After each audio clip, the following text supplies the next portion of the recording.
Трэнаванне сілавікоў са стралянінаю і выбухамі на Гарадзеншчыне. На галоўным праспекце Менску замест спілаваных дрэваў паставілі маладыя ліпы ў катках. Беларуска атрымала суму, роўную некалькім адсоткам ВУП Украіны праз памылку ў банку.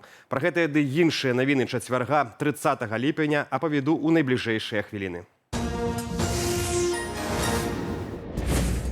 У горадні, Лідзе і Вялікай Бераставіцы на вуліцах магчымая страляніна і выбухі. Некаторыя дарогі будуць перакрытыя. Міністэрства ўнутраных справаў ладзіць чарговыя камандна-штабныя вучэнні.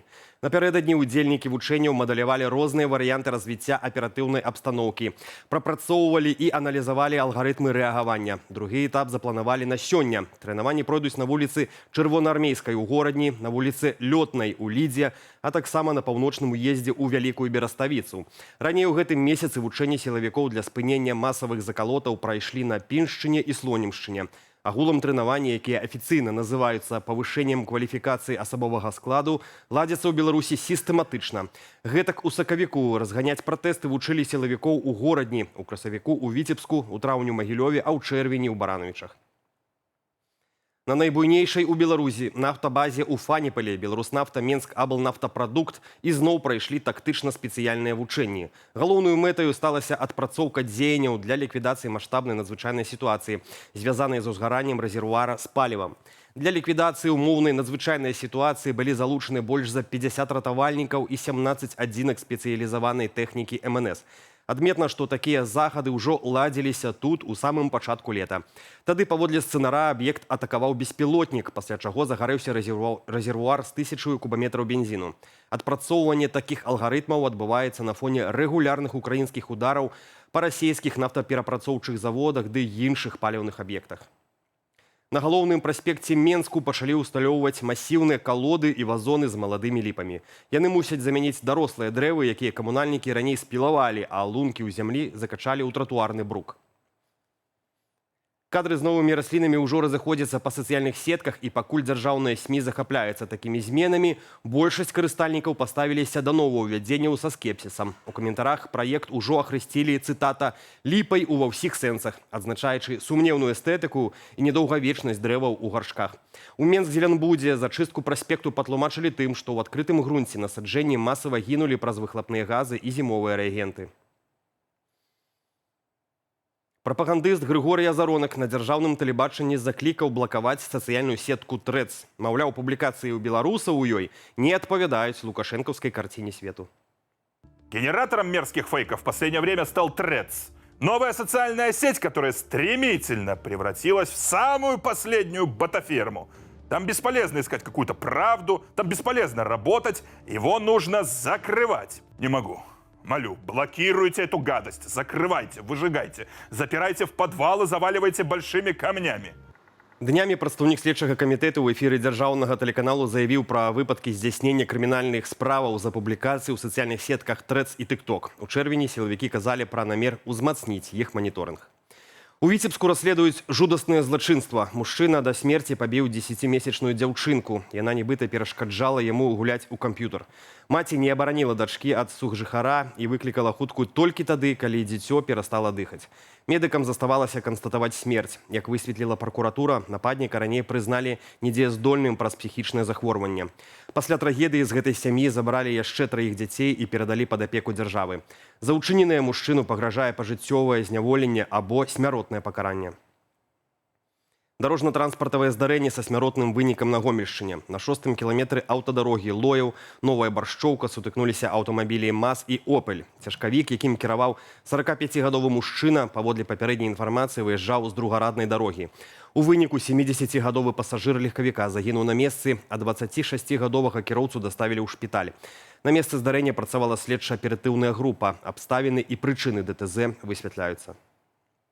У Бабруйску пасажыраў рэйсавага аўтобуса МАЗ вёз п'яны кіроўца. Супрацоўнікі дзяржаўтаінспекцыі дазналіся пра гэта, калі спынілі транспартавы сродак. Падчас правярання дакументаў фізічны стан 41-гадовага кіроўцы выклікаў падазрэнні.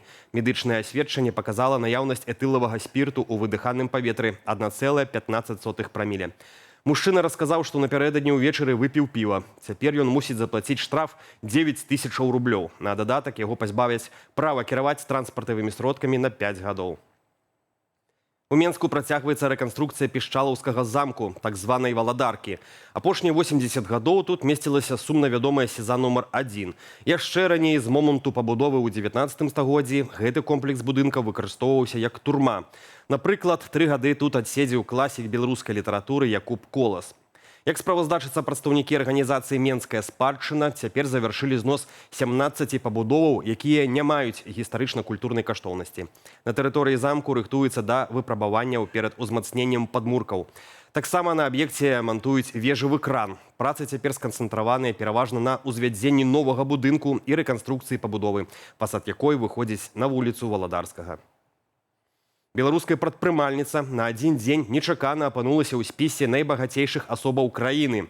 Прынамсі, паводле версіі пуш-апавяшчэння ў сваім тэлефоне. Скрыншот з астранамічнай сумай набыў значны рэзананс у сацыяльных сетках. Жанчына атрымала паведамленне пра налічэнні на ейны рахунак амаль 10 мільярдаў рублёў, што эквівалента 3,5 мільярдам долараў. Як пазней патлумачылі ў Альфа-банку, прычынай стаўся тэхнічны збой. Карыстальнікі адзначылі, што на картку капнулі нібыта 4% ад ВУП Украіны. А жанчыны жартавалі. Столькі варта было б выплочваць за дэкрэтны адпачынак. Выбар імя дзіцяці – выпрабаванне для бацькоўскай фантазіі. Менскія ЗАГСы падвялі вынікі першага паўгоддзя і паказалі, якімі імёнамі найчасцей называюць нованароджаных у сталіцы. У дзяўчатак без неспадзяванак. Першыя радкі рэйтынгу ўжо каторы год утрымліваюць Сафія і Ганна. Адразу за імі топ-5 Ева, Марыя і Васіліса. У хлопчыкаў бацькі робяць стаўку на Міхаіла, Марка, Мацвея, Рамана і Аляксандра.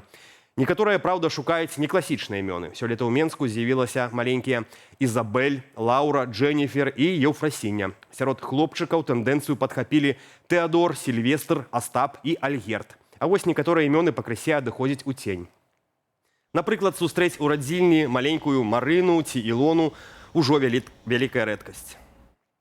У Беларусі працягваецца грыбны сезон, і лес часам дорыць сюрпрызы. Днямі група грыбнікоў натрапіла на паляну, цалкам усыпаную лісічкамі. Сотні жоўтых капялюшыкаў высцілалі зямлю на некалькі дзясяткаў метраў, нагадваючы апалае лісце. Что, это просто? Если бы не комары, то можно... Просто как шлейф с кометы. Віруснае відэа з гэтай грыбной жылай хутка разышлося ў тыктоку і за некалькі дзён набрала амаль 3 мільёны праглядаў. У каментарах распачаўся штурм з просьбамі раскрыць раён, але аўтар роліку лакацыю так і не назваў. Яшчэ адно папулярнае пытанне каментатараў – што рабіць з такою колькасцю грыбоў? На гэтым усё. Больш падрабязная карціна дня о 19 гадзіне у праграмах «Аб'ектыў» і студыя «Белсат». Калі хочаце падтрымаць нашу працу і дапамагчы распаўсюду незалежнай інфармацыі, пастаўце лайк гэтаму выданню ў Ютубе. Аднак найперш паклапаціцеся пра ўласную лічбавую бяспеку. Беражыце сябе і заставайцеся з «Белсатам».